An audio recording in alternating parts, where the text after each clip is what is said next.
Teman-teman harus tahu karena memang kasus HIV semakin meningkat. Untuk itu perlu kita ketahui bersama, teman-teman mengetahuilah cara penularan HIV dan juga penting untuk mencegah penyakit ini. Jadi simak sampai habis.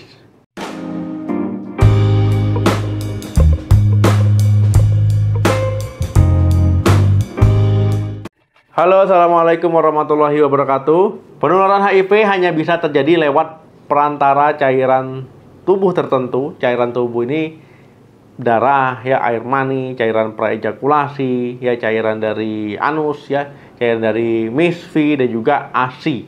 Nah, jadi agar virus penyebab HIV bisa menginfeksi orang yang sehat, cairan tersebut harus masuk ke dalam tubuh yang orang yang sehat tadi. Nah, melalui beberapa cara. Ya, misalkan yang pertama berhubungan intim secara oral atau seks oral.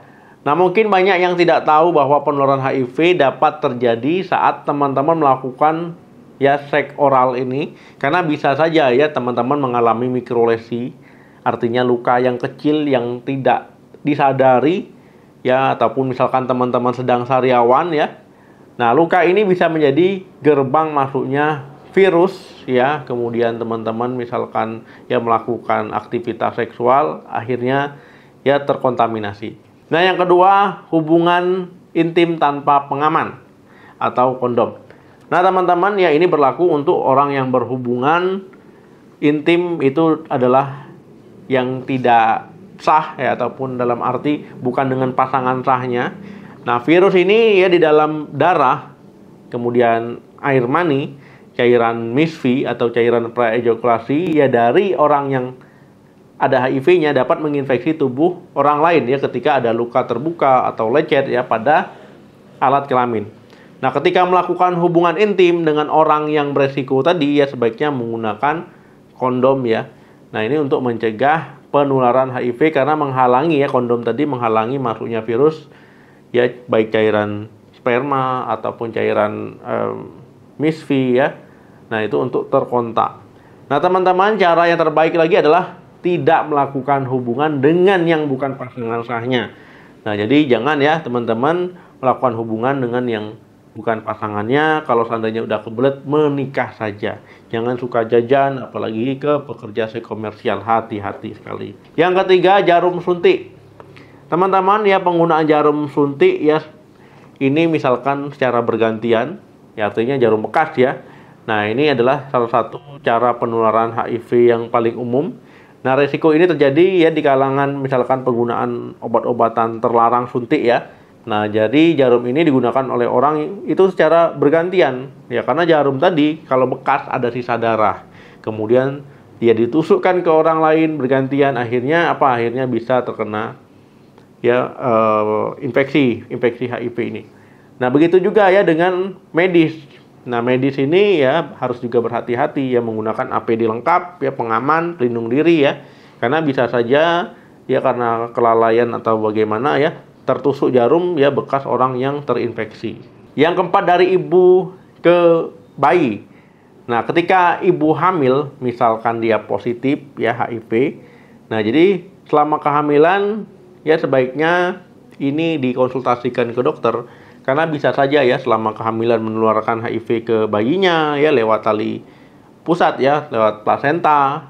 Bisa juga saat proses persalinan misalkan baik lahiran normal ataupun sesar ataupun misalkan dari ASI-nya. Nah, ketika ibu menyusui bayinya. Makanya penting untuk screening ibu hamil baik HIV maupun penyakit menular lainnya. Yang kelima, bekerja di rumah sakit.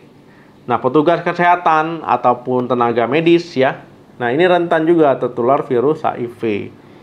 Nah, penularan HIV ini terjadi ketika petugas misalkan ada beberapa skenario misalkan tadi jarum suntik yang sudah dipakai oleh pasien, misalkan teman-teman melakukan tindakan nyuntik, tiba-tiba setelah ditarik teman-teman tertusuk lagi Nah, ini juga bisa terjadi.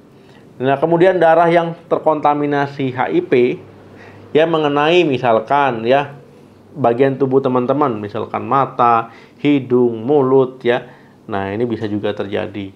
Atau misalkan penggunaan alat medis itu nggak disteril. Nah, jadi kalau seandainya alat medisnya nggak steril dengan baik, ya dengan benar, ya ini juga bisa menjadi peluang ya penyebaran virus HIV ya di antara petugas kesehatan ataupun tenaga medis. Nah, jadi pentingnya untuk melakukan ya sesuai dengan protokol ataupun SOP dari klinik maupun rumah sakit. Nah, biasanya itu kondisi-kondisi ini sudah ada protokol yang dibuat.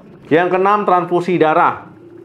Nah, teman-teman, ya transfusi darah, tapi kalau hal ini ya itu biasanya kecil sekali ya, karena sebelum kita donor darah atau menerima darah ya itu pasti sudah dilakukan screening dulu ya. Jadi sudah diperiksa dulu darahnya ini aman atau tidak. Ya, kemudian bisa beresiko terkena penyakit menular lainnya atau tidak. Jadi sebelum didonor itu sudah dilakukan screening. Nah, jadi teman-teman ya kalau seandainya beresiko, ya itu biasanya ya nggak diambil ya darahnya. Malah nanti akan diarahkan untuk dilakukan pengobatan. Nah, tapi ini bisa terjadi ya seandainya orang dengan HIV ya donor darah, kemudian penerimanya, nah itu beresiko tertular. Yang ketujuh, dengan mainan seks atau sex toy ya teman-teman. Kondisi ini bisa saja ya menularkan penyakit HIV ya, apalagi seandainya alat tersebut ya tidak bersih ya, digunakan secara bergantian bahkan. Nah, kemudian digunakan tanpa lapisan pelindung. Nah, jadi hati-hati. Yang kedelapan, tindikan, sulam alis, tato alis, dan sejenisnya. Nah, jadi teman-teman ya penularan HIV juga bisa terjadi melalui kulit ya, saat teman-teman misalkan ya menindih telinga, kemudian misalkan membuat tato ya, tato alis, tato beneran ya, atau sulam bibir dan sejenisnya, ataupun misalkan cukur rambut ya menggunakan pisau cukur yang digunakan secara bergantian tanpa disteril. Ingat ya, secara bergantian tanpa disteril. Makanya penting untuk jangan bergantian ya menggunakan barang baru ataupun yang sudah disteril. Nah, jika seandainya kulit teman-teman ya tertusuk ya, misalkan kena tato tadi, tertusuk kan berdarah. Ya, itu bisa membuat terinfeksi. Makanya penting teman-teman untuk sulam alis, tato alis, sulam bibir ya, bahkan untuk potong rambut ya, pisau cukurnya itu steril. Nah, supaya apa? Tidak melakukan penularan HIV ya, karena itu saja ya, tandanya pisau cukur, teman-teman nggak sadar ya ada lecet ternyata. Nah, itu disebut dengan ya lecet yang tidak disadari ataupun mikrolesi. Nah, teman-teman, ada juga ya mitos-mitos yang beredar di luar sana yang banyak juga dipercaya orang tentang HIV. Nah, yang pertama itu gigitan hewan ya, seperti gigitan nyamuk, kutu atau serangga dan lainnya itu dibilang menularkan ya, padahal tidak. Nah, kemudian yang kedua, interaksi fisik ya antar manusia, misalkan yang tidak melibatkan pertukaran cairan tubuh, misalkan bersentuhan, berpelukan, berjabat tangan ya, kemudian cipika-cipiki ya, tidur satu ranjang ya tanpa adanya aktivitas hubungan intim, ya itu aman-aman saja. Yang ketiga, berbagi alat pribadi ya, misalkan pakaian ya, handuk ya, misalkan kaos kaki, baju ya, itu nggak apa-apa ya, aman. Atau misalkan menggunakan toilet bersama ya, atau toilet yang sama, itu nggak apa-apa ya, berenang di kolam yang sama ya, itu nggak apa-apa ya. Kemudian air mata, keringat ya, nah ini misalkan bersentuhan ya nggak apa-apa ya, karena itu kan tidak bercampur dengan darah ya.